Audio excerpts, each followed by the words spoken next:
Hello my future doctors, welcome to Pradis Institute of Education. This is your Nitin Tiwari sir और आज हम लेकर के आए हैं यूनिट्स एंड डायमेंशन वाली यूनिट का second lecture. Okay, previous lecture में बहुत सारे इंट्रोडक्टरी चीजें अपन ने देखी थी. आज का जो हमारा सेशन है उसको स्टार्ट करने से पहले कुछ बातें जो हम हमेशा आपसे करते हैं वो दोबारा एक बार से कर लेते हैं. जो लोग प्लेटफॉर्म पे नए हैं उन्हें मैं बता दूं कि प्रेडिस एजुकेशन एक ऐसा प्लेटफॉर्म है जो आपके नीट 2024 की प्रिपरेशन बिल्कुल फ्री ऑफ कॉस्ट कराने जा रहा है. अब ये जो नीट की तैयारी हम करा रहे हैं उसके लिए एक चीज जानना आपको और बहुत जरूरी है कि जो प्रेडिस एजुकेशन है उसका खुद का एक ई लर्निंग प्लेटफॉर्म भी है जहां पे हम बच्चों को ऑनलाइन एजुकेशन बहुत ही नॉमिनल कॉस्ट में प्रोवाइड करते हैं. वैसे तो हमारे जो यूट्यूब सेशन है जो नीट की हम प्रिपरेशन आपकी करा रहे हैं वो बिल्कुल फ्री ऑफ कॉस्ट है, बट कुछ बच्चों को ऐसा लगता है कि अगर हमारी टीचर से बात हो जाए या टीचर से हमारा कनेक्शन हो जाए हम उनसे अपने लाइव डाउट पूछ सकें, तो इस टाइप की जो इतनी भी फैसिलिटीज़ हैं प्लस 3D वीडियोस के एक्सेस हमें चाहिए है, हमें वॉच द स्टोरी का एक्सेस चाहिए, इन सारी चीज़ों के लिए वो क्या कर सकता है, हमारे पेड सब्सक्रिप्शन भी ले सकता है जो कि बहुत ही नॉमिनल कॉस्ट है. 30,000 डिफॉल्ट प्राइस है. अगर अभी आप उसे परचेज करते हैं तो 8,999 का वो आपको मिलता है और ये कूपन कोड आपको यूज करना होता है. बट अगर आपको परचेज नहीं भी करना है तो प्रेडिस एजुकेशन आपकी नीट की तैयारी बिल्कुल फ्री ऑफ कॉस्ट करा रहा है. उसमें हमारा जो ई लर्निंग ऐप है जो कि आपको प्ले स्टोर और एप्पल स्टोर पे मिल जाएगा बिल्कुल फ्री ऑफ कॉस्ट, उसको आपको डाउनलोड करना है और वो आपकी नीट की प्रिपरेशन में कैसे हेल्प करेगा ये आपको देखना बहुत जरूरी है कि यहाँ पे ये जो फ्री सॉल्यूशंस, प्रैक्टिस टेस्ट और वर्कशीट, ये जो तीनों चीजें हैं ये आपको बिल्कुल ही फ्री ऑफ कॉस्ट उसमें अवेलेबल कराई जाती हैं, जहां पे आप जाके वर्कशीट डाउनलोड करके डेली प्रैक्टिस प्रॉब्लम सॉल्व कर सकते हैं, प्रैक्टिस टेस्ट दे सकते हैं, जिससे आपको ये पता चलेगा कि ठीक है वीडियोस के थ्रू हमारी यूट्यूब पे तो प्रिपरेशन हो रही है बट हम उसे चेक कैसे करें सर, हमें कैसे पता चलेगा कि जो टॉपिक हमने आज कवर किया है उससे हमें कितना आ रहा है. तो आप यहां पे जाके उसे एक्सेस कर सकते हैं. ओके, अब YouTube का जो आपका सेशन है जो लोग नए हैं वो देख लें कि मंडे टू सैटरडे आपकी फिजिक्स, केमिस्ट्री और बायोलॉजी की तैयारी बिल्कुल फ्री ऑफ कॉस्ट जो कराई जा रही है उसका जो टाइम टेबल है वो ये है. इन टाइमिंग्स पे आपको वीडियो अवेलेबल हो जाएंगे और YouTube पे जाके आप अपना एक्सेस कर सकते हैं. साथ ही साथ ये नंबर दिया हुआ है, ठीक है, इस पे आप व्हाट्सएप या कॉल के थ्रू इन केस अगर आप कोई सा लेक्चर देख रहे हैं, आप कोई सा न्यूमेरिकल सॉल्व कर रहे हैं और आपको डिफिकल्टी आ रही है और आप चाहते हैं कि उसे सॉल्व किया जाए तो आप कमेंट के थ्रू तो कर ही सकते हैं, डायरेक्ट व्हाट्सएप के थ्रू भी आप क्या कर सकते हैं, अपनी जो भी क्वेरीज है उन्हें सॉल्व कर सकते हैं. ओके, जिन लोगों ने अभी सब्सक्राइब नहीं किया चैनल को वो प्लीज सब्सक्राइब कर दीजिए चैनल को, जिससे आपको नोटिफिकेशन भी आ जाएगा और जितने भी वीडियोस अपलोड होते हैं वो इजीली आपको मिल पाएंगे. अब बात करते हैं हमारे चैप्टर की. हमारा चैप्टर है units, dimensions and error analysis की. हम क्या करने वाले हैं, स्टडी करने वाले हैं नीट 2024 में. इससे पहले का जो हमारा लेक्चर था उसमें क्या क्या चीजें हम कवर कर चुके हैं. उसमें कल हमने फिजिकल क्वांटिटीज के बारे में पता किया था, मैंने आपसे डिस्कस किया था कि फिजिकल क्वांटिटीज क्या होती हैं. देन हमने फिजिकल क्वांटिटी को दो पार्ट में डिवाइड किया था, फंडामेंटल क्वांटिटीज और डिराइव्ड क्वांटिटीज में. ओके, और यही सारी स्टडीज हमारी चल रही थी. देन यूनिट्स के बारे में हमने जाना था कि यूनिट की हमें रिक्वायरमेंट क्यों हुई, किसी एक पर्टिकुलर यूनिट को बनाने के लिए क्या क्या स्पेसिफिकेशन है जो उस यूनिट में होना जरूरी है. ये सारी चीजें हम प्रीवियस लेक्चर में कर चुके हैं. जिन लोगों ने फर्स्ट वाला लेक्चर नहीं वॉच किया है वो जाके इससे पहले वाला जो फर्स्ट लेक्चर है उसको वॉच कर लेंगे तो आपको इंट्रोडक्शन क्लियर हो जाएगा. आज का जो हमारा लेक्चर फ्लो है बच्चा वो कुछ इस टाइप से रहेगा कि आज के लेक्चर फ्लो में हम डिस्कस करने वाले हैं फंडामेंटल एंड डिराइव्ड यूनिट्स के बारे में. आपको लगेगा अरे कल भी तो किया था, कल हमने फंडामेंटल और डिराइव्ड क्वांटिटीज के बारे में देखा था, आज यूनिट्स के बारे में देखेंगे. देन हम सिस्टम ऑफ यूनिट्स के बारे में देखेंगे, जो 7 हमारी फंडामेंटल यूनिट्स है और 2 सप्लीमेंट्री यूनिट्स है जिनकी हेल्प से हम आगे की यूनिट्स को डिराइव करते हैं और शो करते हैं, वो सारी चीजें हम सीखेंगे. देन ऑर्डर ऑफ मैग्नीट्यूड, ये थोड़ा सा इंपॉर्टेंट चीज रहेगा, है तो बहुत छोटी सी लेकिन बच्चे कई बार मिस्टेक करते हैं तो वो सारी चीजें भी मैंने डाल रखी हैं. Then dimension of a physical quantity discuss करेंगे और then dimensional formula and dimensional equations के बारे में हम डिस्कशन करेंगे. और ये वाला जो टॉपिक है ये पूरा हम आज कंप्लीट नहीं कर पाएंगे लेकिन हाँ लगभग आपकी अंडरस्टैंडिंग इसमें क्रिएट हो जाएगी और आप कैपेबल हो जाओगे ये जानने के लिए कि हम डायमेंशनल एनालिसिस क्यों करते हैं, कैसे करते हैं, किसी भी पर्टिकुलर जो फिजिकल क्वांटिटी होते हैं उसका डायमेंशनल एनालिसिस कैसे करते हैं, डायमेंशनल फॉर्मूला कैसे बनाते हैं. इतनी अंडरस्टैंडिंग आपकी आज के लेक्चर में स्टार्ट हो जाएगी. तो चलो मेरे फ्यूचर डॉक्टर्स अपन स्टार्ट करते हैं. सबसे पहली बात कि सर फंडामेंटल यूनिट्स होंगी क्या. जैसे कि मैंने आपको बताया था कि फंडामेंटल क्वांटिटीज कौन सी होती हैं, फंडामेंटल ऐसी क्वांटिटीज होती हैं जिसको हमने अपने आसपास रोजमर्रा की चीजों में विजुअलाइज किया था और देन हमने कहा था कि ये तो फंडामेंटल चीजें, ठीक है ना। देन उनकी हेल्प से हमने कुछ और क्वांटिटीज का एब्रिवेशन किया था, उन्हें जनरेट किया था और हमने क्या बोला कि वो डेराइव्ड क्वांटिटीज है। तो अब फंडामेंटल क्वांटिटीज को जो यूनिट्स रिप्रेजेंट करती हैं उसे हम क्या बोलते हैं, फंडामेंटल यूनिट बोलते हैं। और उन फंडामेंटल यूनिट्स की हेल्प से जो अदर यूनिट्स को हम डिराइव करते हैं उसे हम क्या बोलते हैं, डेराइव्ड यूनिट बोलते हैं। फॉर एग्जांपल जैसे कल की क्लास में अपन ने तीनों सिस्टम भी, चारों सिस्टम पढ़े थे कि सीजीएस सिस्टम क्या होता है, एफपीएस सिस्टम क्या होता है, एमकेएस सिस्टम क्या होता है, एसआई सिस्टम क्या होता है। वो तो सारे पुराने, अभी करंट में हम एसआई सिस्टम यूज करते हैं तो बात भी हम एसआई सिस्टम की करेंगे। फॉर एग्जांपल हम बात करें लेंथ की, length is our fundamental quantity. Length को हम यूनिट है, एसआई यूनिट है मीटर, मीटर में रिप्रेजेंट करते हैं। ओके, ये हमारी क्या है, फंडामेंटल यूनिट है, फंडामेंटल एसआई यूनिट है मीटर। अब अगर हम बात करें एरिया की, एरिया क्या है, लेंथ इंटू ब्रेथ। अब लेंथ भी लेंथ है और ब्रेथ भी ब्रेथ है। ओके, तो metre into metre means metre square.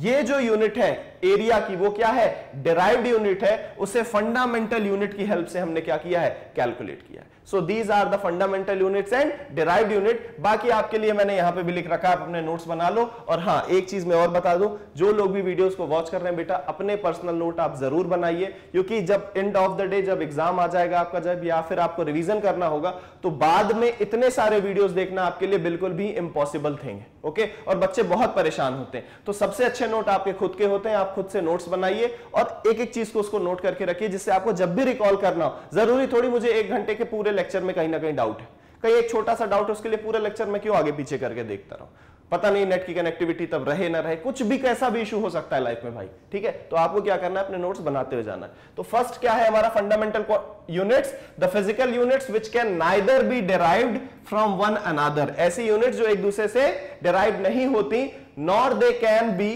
Further resolve into simpler unit, और उन्हें उससे ज्यादा सिंपलर यूनिट में भी डिवाइड नहीं किया जाता, उसे अपन क्या बोलते हैं, फंडामेंटल यूनिट्स बोलते हैं। और डिराइव्ड यूनिट क्या होती हैं, all the other physical units which can be expressed in terms of fundamental units are called derived units। उन्हें हम क्या बोलते हैं, derived unit बोलते हैं। कैसे, जैसे फॉर एग्जांपल हम बात करें स्पीड की, स्पीड का फॉर्मूला हमको सबको पता है, क्या होता है, डिस्टेंस अपॉन टाइम। डिस्टेंस क्या है, एक लेंथ है, टाइम टी है। लेंथ किस में है, एसआई यूनिट में, मीटर में, और टाइम किस में होता है, सेकंड में। तो इसकी यूनिट क्या हो जाती है, मीटर पर सेकंड। ये हमारी कौन सी यूनिट्स हैं, फंडामेंटल यूनिट्स हैं, उनकी हेल्प से हमने एक डिराइव्ड यूनिट बना ली, लाइक दिस। तो ऐसे ही आप, और एक तरीका भी आप सीख लो कि ऐसे, ये तो भी मैंने बहुत छोटा सा बताया, आप कितनी भी सारी अगर आपको फॉर्मूले पता है तो यूनिट्स, और इन्हीं यूनिट से आगे चल के डायमेंशनल फॉर्मूला, सारी चीज आज की क्लास में हम लोग करना सीख लेंगे। ओके, तो जल्दी से इसको नोट कर लो, नोट कर लिया। ओके, देन अब बात करते हैं सिस्टम ऑफ यूनिट्स की। कल की क्लास में हमने देखा था कि सर ने सिखाया था कि 7 फंडामेंटल क्वांटिटीज होती हैं, और उन 7 फंडामेंटल क्वांटिटीज को रिप्रेजेंट करने के लिए 7 फंडामेंटल यूनिट्स जो एसआई सिस्टम में है उनको आज हम देख लेते हैं। लेंथ के लिए क्या होता है, मीटर, स्मॉल एम से अपन रिप्रेजेंट करेंगे। मास के लिए किलोग्राम, केजी से रिप्रेजेंट करेंगे। टाइम, सेकेंड में हम उसे एस से रिप्रेजेंट करेंगे। टेम्परेचर, केल्विन में, थीटा में भी करते हैं लेकिन केल्विन में के से रिप्रेजेंट करते हैं। इलेक्ट्रिक करंट, इलेक्ट्रिक करंट को हम एम्पियर है बेसिक यूनिट उसकी, और अपन कैपिटल ए से डिनोट करेंगे। ल्यूमिनस इंटेंसिटी, लाइट की इंटेंसिटी कितनी होती है, कैंडेला में रिप्रेजेंट करेंगे सीडी।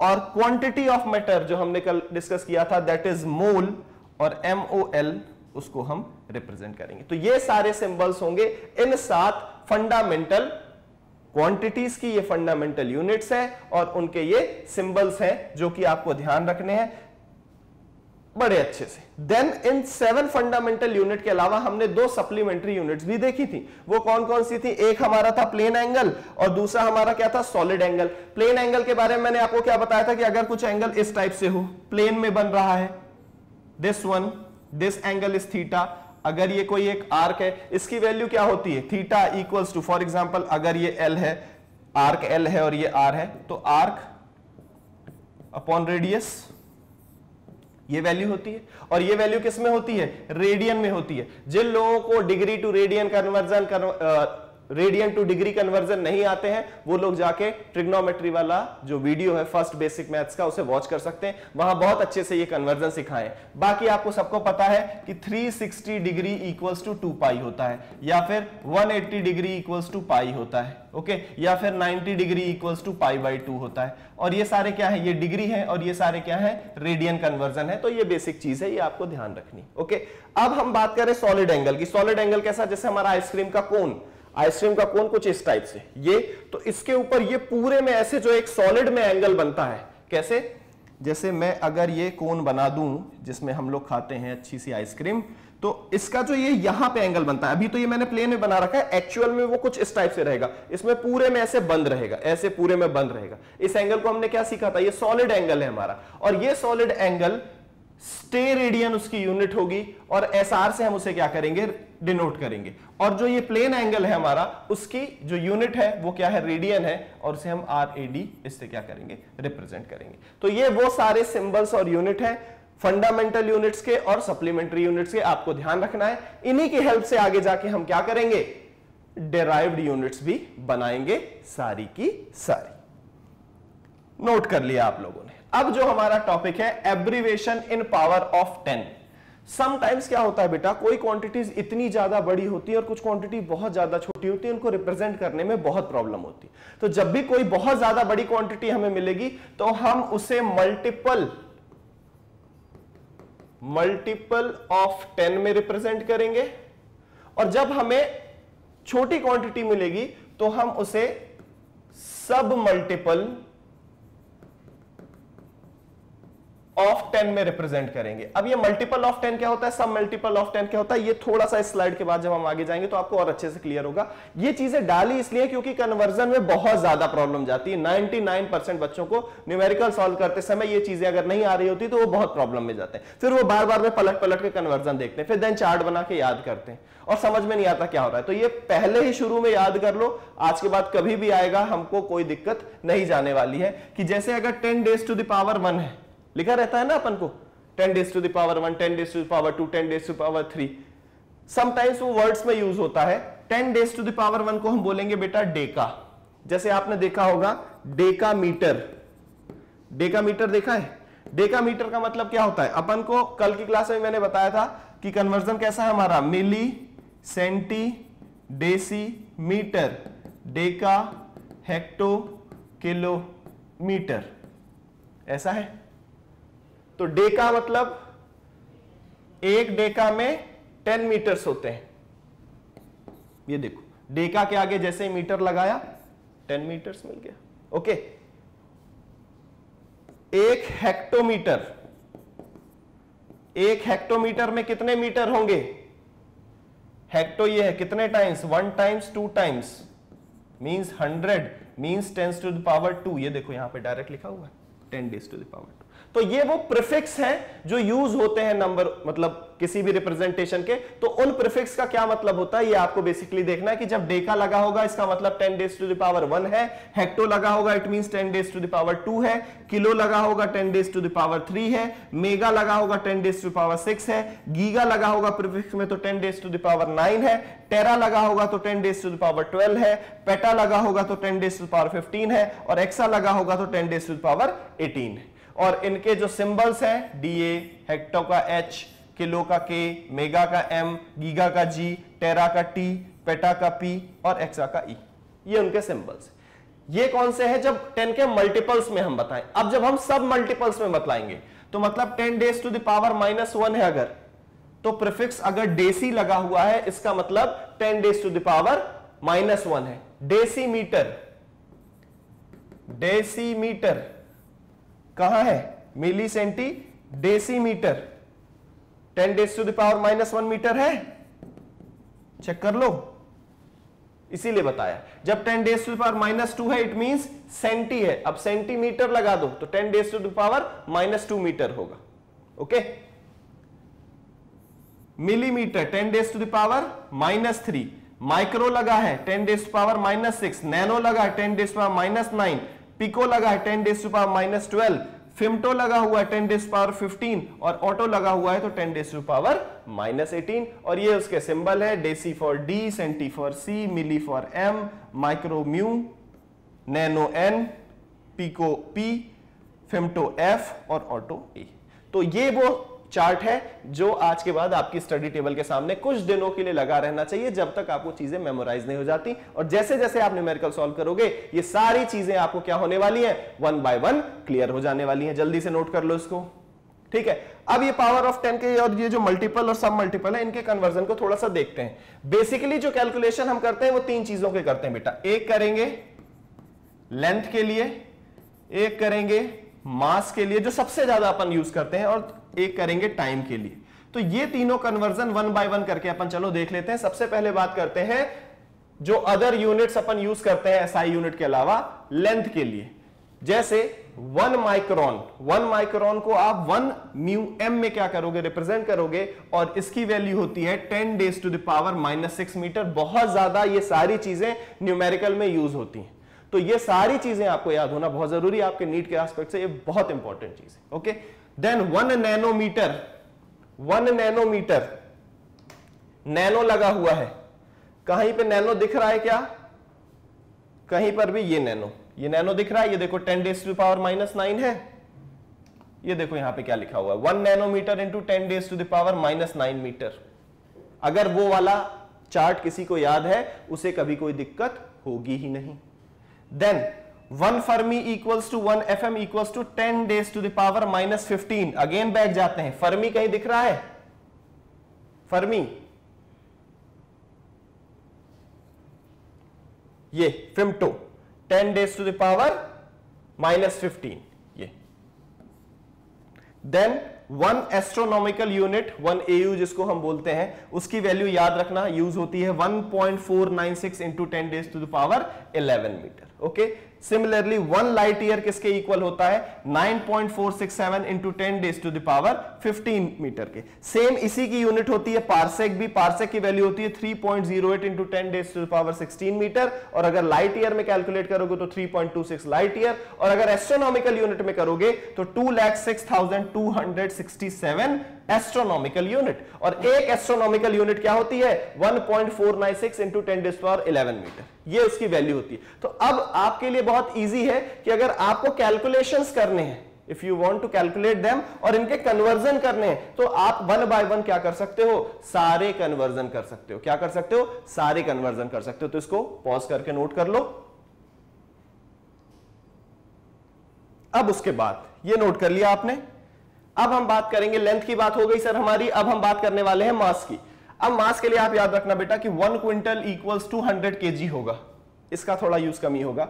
1 टन इक्वल्स टू, या मेट्रिक टन बोलते हैं, 1000 kg होगा, या फिर 10 क्विंटल के इक्वल होगा।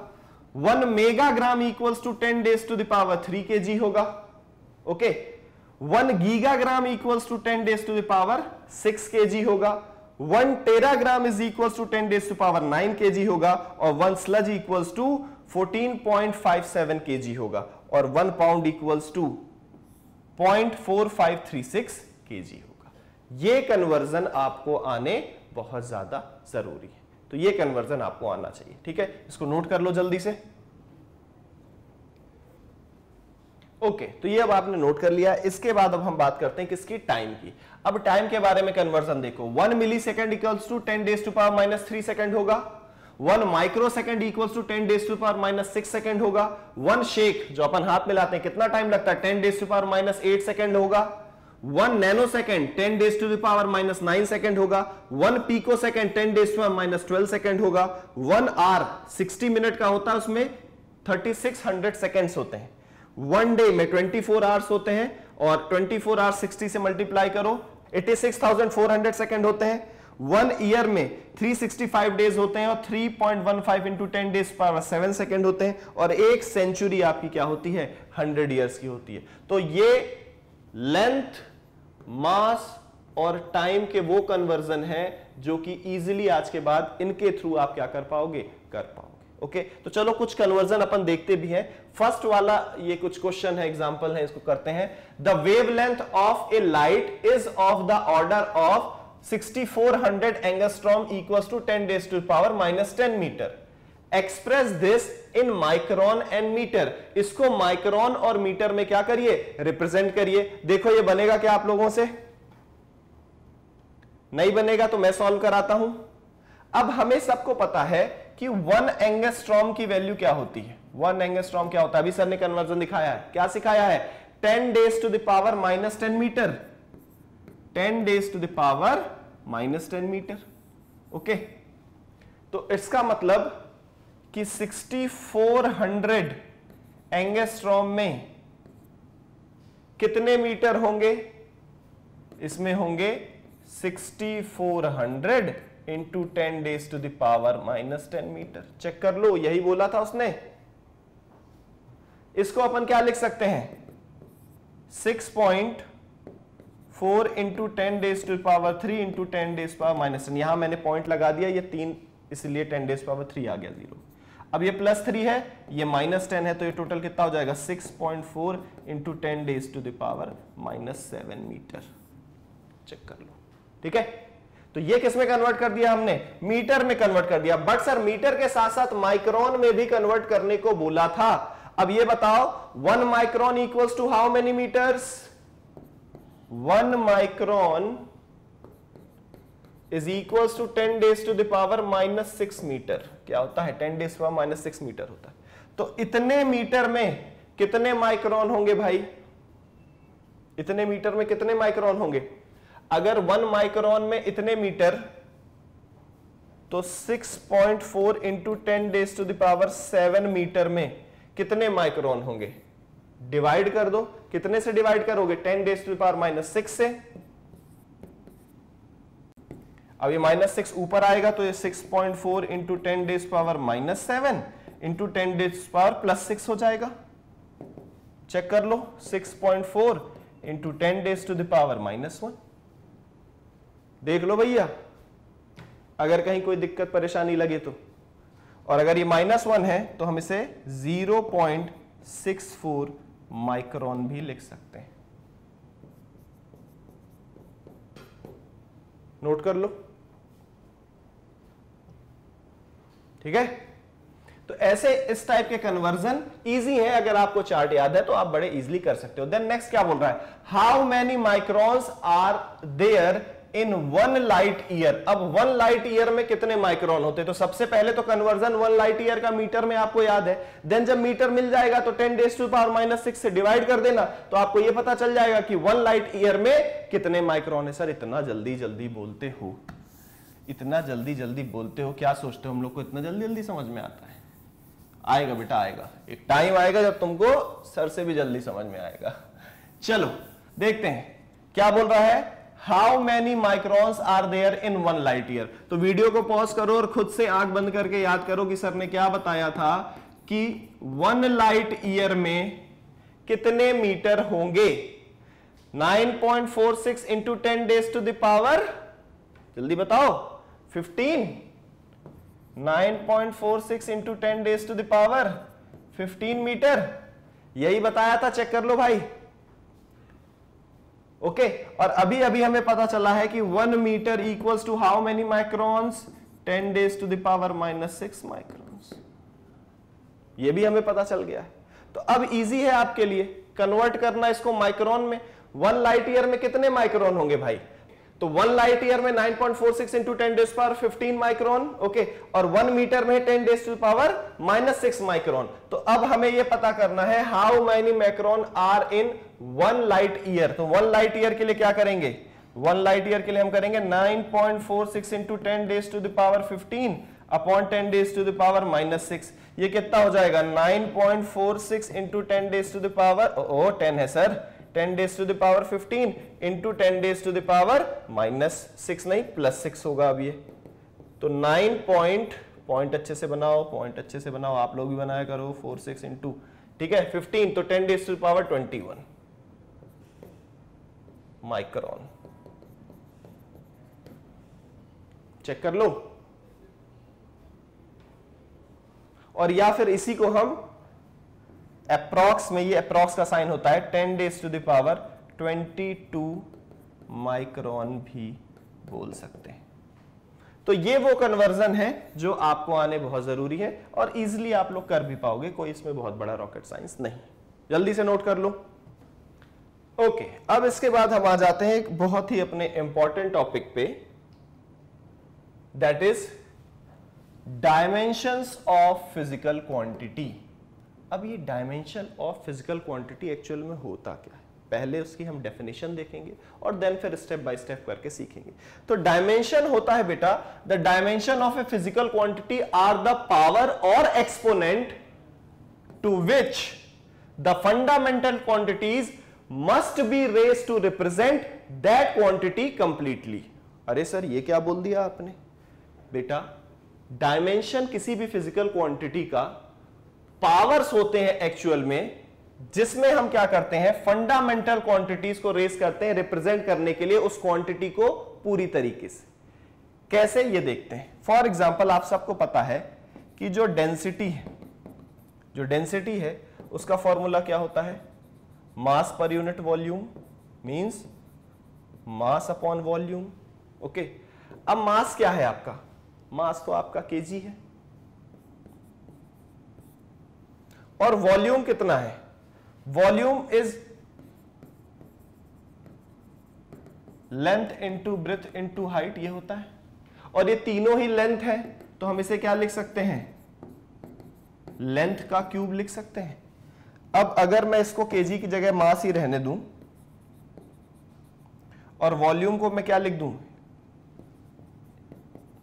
लेंथ का क्यूब, इट मींस कि मैं इसको लिख सकता हूं मास इनटू लेंथ की पावर -3। इसको ऊपर ले आया मैं। इसका मतलब है कि डेंसिटी जो हमारी फिजिकल क्वांटिटी है उसमें मास का इन्वॉल्वमेंट पावर 1 में है और लेंथ का इन्वॉल्वमेंट -3 में है। यही रिप्रेजेंट करना था हमें। क्या बोला सर ने? The dimension of a physical quantity are the powers और exponent to which the physical quantity must be raised to represent that quantity completely. Okay? और इस तरह से हम क्या करते हैं, उसको रिप्रेजेंट करते हैं। अब ये जो हमारा डायमेंशनल एनालिसिस है बेसिकली तो सारों के लिए ही बनाया गया है डायमेंशनल एनालिसिस, जितनी भी क्वांटिटी होती, बट हमारी कुछ इंपॉर्टेंट चीजें हैं, जैसे हमारी लेंथ है उसे हम L से ऐसे डब्बे में बंद कर देते हैं, जो मास है उसे M से, और जो टाइम है उसे T से। कैसे करते हैं आइए देखते हैं। ये डायमेंशनल रिप्रेजेंटेशन है फिजिकल क्वांटिटीज का, ठीक है ना। जो हमारी 7 फिजिकल क्वांटिटीज हैं, एक चीज तो मैंने, ये थीटा है, एक चीज तो मैंने आपको बताई दी है कि उन्हें डब्बों में हम ऐसे बंद करते हैं बिग ब्रैकेट में। ओके, ये रिप्रेजेंटेशन करने का तरीका है। मास को हम कैपिटल M से रिप्रेजेंट करेंगे, लेंथ को हम कैपिटल L से, टाइम को हम कैपिटल T से, इलेक्ट्रिक करंट एम्पियर को कैपिटल A से, टेम्परेचर को कैपिटल K या फिर थीटा से भी रिप्रेजेंट करते हैं। जिस बुक में, जिस न्यूमेरिकल में जैसा दिया रहेगा हम वैसा किया करेंगे, ठीक है। Then luminous intensity candela CD, और देन लास्ट में आता है हमारा amount of substance mole. Basically हमें सबसे ज्यादा यही चीजें देखने को मिलती हैं, समटाइम्स ये भी देखने को मिलता है, ये चीजें बहुत ही कम देखने को मिलती हैं। अगर आपको कहीं मिलेंगी तो मुझे बताइएगा, ठीक है। अब अपन को ये पता चल गया कि जो मास होगा उसको कैपिटल M में लिखेंगे अपन, जो लेंथ होगी उसे कैपिटल L में, और जो टाइम का इन्वॉल्वमेंट होगा T में, जो करंट का इन्वॉल्वमेंट होगा वो capital A, temperature K, luminous intensity CD और मोल में। बिग ब्रैकेट में बंद करते हैं। Dimensional representation of physical quantity है ये, इसको जल्दी से नोट कर लो। नोट कर लिया। अब चलो 1 बाय 1 हम देखते हैं कि डायमेंशनल फॉर्मूला क्या होता है और डायमेंशनल इक्वेशन क्या होती है। क्या होता है डायमेंशनल फॉर्मूला और क्या होती है डायमेंशनल इक्वेशन? तो बेटा फिजिकल क्वांटिटीज को उनके डायमेंशंस में रिप्रेजेंट करना ही क्या होता है, डायमेंशनल इक्वेशन या फिर डायमेंशनल फॉर्मूला होता है। क्या होता है? The expression of physical quantity in terms of its dimensions is called its dimensional formula. उसे क्या बोलते हैं? डायमेंशनल फॉर्मूला बोलते हैं। फॉर एग्जांपल जैसे अभी हम बात कर रहे थे डेंसिटी की बात कर रहे थे, क्या पता है हमें? Mass per unit volume mass upon volume. ये क्या है हमारा, ये फॉर्मूला होता है डेंसिटी का। मास की यूनिट क्या है बेटा, मास का इन्वॉल्वमेंट कितने टाइम्स है यहां पे, 1 टाइम्स। और वॉल्यूम को हमने क्या पता है कि वॉल्यूम क्या होता है, volume is length into breath into height, और ये तीनों ही लेंथ है, तो हम इसे L क्यूब लिख सकते हैं। तो अपॉन में लिख दिया हमने L क्यूब। तो इसको हम क्या लिख सकते हैं, ML-3। और इसके अलावा जितनी भी फंडामेंटल क्वांटिटी, जो 7 फंडामेंटल क्वांटिटी है, वो सारी इसमें क्या है, 0 इन्वॉल्वमेंट है। बाकी किसी की पावर इसमें इन्वॉल्व है ही नहीं इस डायमेंशन। ओके, तो हम बेसिकली जब भी इसको रिप्रेजेंट करते हैं तो M, L और T इन तीनों चीजों को ही ध्यान रखते हैं, बाकी 7 को छोड़ देते हैं। तो जो पावर इन्वॉल्व नहीं होती उसको हम कैसे लिख देते हैं, जैसे M तो है, L-3 है, T की पावर 0 लिख देते हैं। तो इससे ये पता चल जाता है कि टाइम का इसमें कोई भी इन्वॉल्वमेंट है ही नहीं, टाइम का कोई इसमें इन्वॉल्वमेंट है ही नहीं। सेम ऐसे ही फोर्स का जो डायमेंशनल फॉर्मूला होता है वो MLT-2 होता है। क्या होता है, MLT-2। कैसे बनता है ये अभी हम देखेंगे। एक्सेलरेशन के लिए होता है M0LT-2। अब ये सारी चीजें होती कैसे, ये फॉर्मूले बनते कैसे, आओ अपन 1 बाय 1 करके देखते हैं। इसको सबने नोट कर लिया, डायमेंशनल फॉर्मूला, डायमेंशनल इक्वेशन क्या होती है, सबको पता चल गया कि फिजिकल क्वांटिटी को उनकी डायमेंशंस में रिप्रेजेंट करना ही क्या होता है, डायमेंशनल फॉर्मूला होता है उस क्वांटिटी का। ओके, अब बात करते हैं dimensional formula for some physical quantity, और ये हमारा आज के लेक्चर में भी चल ही रहा है। जो नेक्स्ट लेक्चर मैं लेके आऊंगा उसमें भी, जो क्योंकि ये टोटल 34, 36, 40 के अराउंड है टोटल क्वांटिटीज, जिनके फॉर्मूले और जिनके डायमेंशनल फॉर्मूले आपको पता होने चाहिए। एक बार में याद नहीं होते, धीरे धीरे करके याद होते, ठीक है। लेकिन उस पूरे चार्ट को हम कंप्लीट करें क्योंकि नीट के एस्पेक्ट से वो बहुत ज्यादा इंपॉर्टेंट है। तो सबसे पहले बात करते हैं हम अपने वेलोसिटी की। वेलोसिटी आपको क्या पता है, displacement per unit time, displacement upon time. Displacement क्या है बेटा, और इनके सब अब सारी चीजों की हम बात करेंगे, क्वांटिटी की बात करेंगे, उसके फॉर्मूले की बात करेंगे, उस फॉर्मूले से उसकी यूनिट बनाएंगे, और फिर डायमेंशनल फॉर्मूले की भी बात करेंगे। तो अब डिस्प्लेसमेंट किस में होगा, मीटर में, टाइम किस में होगा, सेकंड में। तो मीटर पर सेकंड क्या होगी उसकी यूनिट, मीटर पर सेकंड क्या होगी उसकी यूनिट। अब उसके डायमेंशनल फॉर्मूले की बात करते हैं। डिस्प्लेसमेंट क्या है, एक लेंथ है, टाइम क्या है, टी है, तो इसको क्या लिख सकते हैं, L/T या फिर LT-1। डब्बे में बंद करना नहीं भूलना। और क्योंकि मास का इन्वॉल्वमेंट नहीं है तो M0LT-1, और ये एक्सपोनेंट है, पावर में है। सर आपने तो बगल में बना दिया था इसलिए हमने भी बना लिया, ऐसे नहीं बनाना है। -1 LT-1, ये M0LT-1। किसकी बात करी हमने, वेलोसिटी की। आपको लग रहा होगा एक एक करके क्यों करा रहे हो, हम तो याद कर लेंगे। बेटा याद कर लोगे लेकिन बनाना नहीं सीख पाओगे, इसलिए शुरू में भी मैं बनाना सिखाऊंगा आपको, ठीक है। देन बात करेंगे एक्सेलरेशन की। एक्सेलरेशन क्या होता है भाई, एक्सेलरेशन होता है velocity per unit time, velocity per unit time. Velocity क्या होती है, डिस्प्लेसमेंट पर यूनिट टाइम। तो डिस्प्लेसमेंट क्या होता है, मीटर पर सेकंड होती है डिस्प्लेसमेंट की यूनिट। इसको मैं अलग करके बताऊं क्या, अभी एक आध है तो मैं अलग करके बता देता हूं, फिर धीरे धीरे आप लोग को आइडिया हो जाएगा कैसे करें। वेलोसिटी क्या होती है बेटा, velocity is displacement per unit time, और अपॉन में टाइम ये है। तो ये बन जाएगा डिस्प्लेसमेंट अपॉन टाइम का स्क्वायर। डिस्प्लेसमेंट किस में होता है, मीटर में, SI यूनिट में। टाइम किस में होता है, सेकंड में, S स्क्वायर। तो इसकी यूनिट क्या बनी बेटा, इसकी यूनिट बनी मीटर पर सेकंड स्क्वायर। इसकी यूनिट क्या बन गई, मीटर पर सेकंड स्क्वायर। अब इसके डायमेंशनल एनालिसिस की अगर हम बात करें तो डायमेंशंस की बात करते हैं। डिस्प्लेसमेंट मतलब लेंथ है 1 टाइम्स, टाइम का स्क्वायर है मतलब टाइम 2 बार इन्वॉल्व है, तो t की पावर 2 कर दी हमने,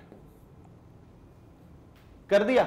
अब इसको हम क्या लिख सकते हैं, ब्रैकेट बंद करके LT-2। क्या कर सकते हैं, LT-2, और इसको मास के टर्म में भी लिख लेते हैं M0LT-2। ये डायमेंशनल फॉर्मूला हो गया एक्सेलरेशन के लिए। तो हमने वेलोसिटी भी देख ली, एक्सेलरेशन भी देख लिया। अब बात करते हैं फोर्स की। फोर्स क्या होता है? फोर्स बेसिकली होता है मास इनटू एक्सेलरेशन। क्या होता है? Mass into acceleration. मास किस में होता है? केजी में, और एक्सेलरेशन की यूनिट आप बना चुके हो, ये एक्सेलरेशन की यूनिट मीटर पर सेकंड स्क्वायर, तो मल्टीप्लाई विथ मीटर पर सेकंड स्क्वायर। ओके, फोर्स क्या होता है? केजी मीटर में होगा ना,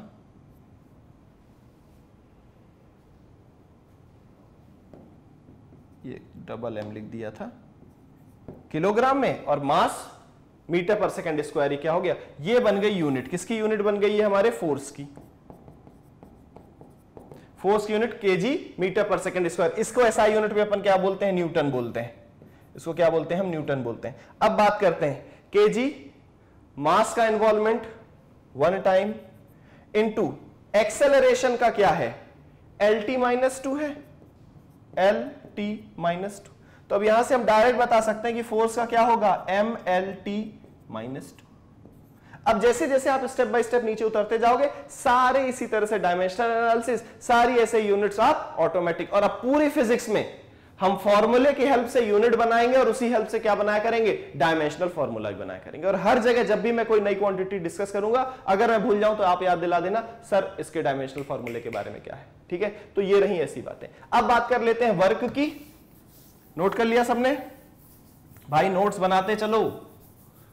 जो लोग सोच रहे हैं अरे मुझे तो अभी छोटी छोटी बातें समझ में आ रही हैं, उन्हें बहुत प्रॉब्लम जाने वाली है बाद में। ठीक है, अब वर्क की बात करें। वर्क क्या होता है? फोर्स इंटू डिस्प्लेसमेंट होता है। क्या होता है? Force into displacement. ये क्या होता है? हमारा वर्क होता है। अब फोर्स के बारे में पता है कि क्या होता है? केजी मीटर पर सेकंड स्क्वायर। और डिस्प्लेसमेंट किस में होता है? मीटर में होता है। तो इसकी यूनिट क्या बन जाएगी? केजी मीटर स्क्वायर पर सेकंड स्क्वायर। और इसी को एसआई यूनिट में हम क्या बोलते हैं? न्यूटन मीटर भी बोलते हैं, और इसी को हम क्या बोलते हैं? जूल भी बोलते हैं। जे से रिप्रेजेंट करते हैं। डायमेंशनल फॉर्मूले की बात कर लेते हैं। डायमेंशनल फॉर्मूले की बात करते हैं। फोर्स का क्या होता है? MLT-2। MLT-2 ये है फोर्स का। डिस्प्लेसमेंट का क्या होता है? डिस्प्लेसमेंट क्या है? सिर्फ एक लेंथ है। अब इससे क्या बन जाएगा? M तो M ही है, कैपिटल M। एक L इधर है, एक L इधर है। L की पावर 1, L की पावर 1 मल्टीप्लाई में, तो L की पावर 1 + 1 मींस L की पावर 2, और ये T की पावर -2। तो आज के बाद हमें यह ध्यान रहेगा कि जो हमारा वर्क है उसका डायमेंशनल फॉर्मूला होता है ML2-2, ML2T-2। नोट कर लो जल्दी से। और यूनिट आपको पता ही है, जूल भी है, न्यूटन मीटर भी है, केजी मीटर स्क्वायर पर सेकंड स्क्वायर भी है। जितना करते जाओ करते जाओ। ओके, ये सारी चीजें आपने नोट कर ली। देन इसके बाद हम बात करते हैं एनर्जी की। एनर्जी का भी क्या होता है? जूल ही होता है। वर्क और energy, work and energy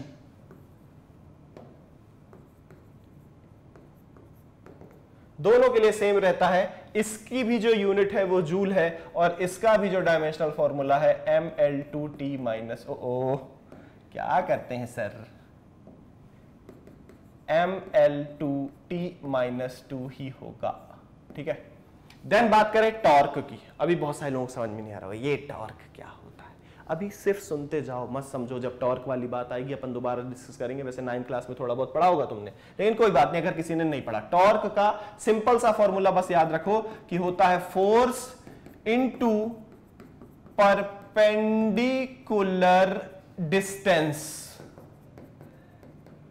force होता है न्यूटन में, डिस्टेंस होती है मीटर में, तो न्यूटन मीटर हो गया। ओके, अब फोर्स का ये देखो, मैं तुम्हें ले जाके दिखाता हूं। फोर्स का डायमेंशनल फॉर्मूला क्या है? MLT-2। क्या है? MLT-2। ये किसके लिए? फोर्स के लिए। परपेंडिकुलर डिस्टेंस, डिस्टेंस ही है, लेंथ है, L होगा। तो फॉर्मूला क्या बन जाएगा? ML2 और t -3। ओके, क्यों? क्योंकि mlt -2 तो ये पहले से ही था, फोर्स परपेंडिकुलर डिस्टेंस और आ गई। नोट कर लो जल्दी से। तो ये भी कितना हो गया? ml2 -2 होगा भाई, -3 नहीं होगा, ध्यान देना यहां पे। ml2 -2, ये मिसप्रिंट है। Okay, then momentum. मोमेंटम क्या होता है? मास इनटू वेलोसिटी होता है। मास होगा केजी में, वेलोसिटी होगी मीटर पर सेकंड में, तो ये केजी मीटर पर सेकंड हो गई इसकी यूनिट।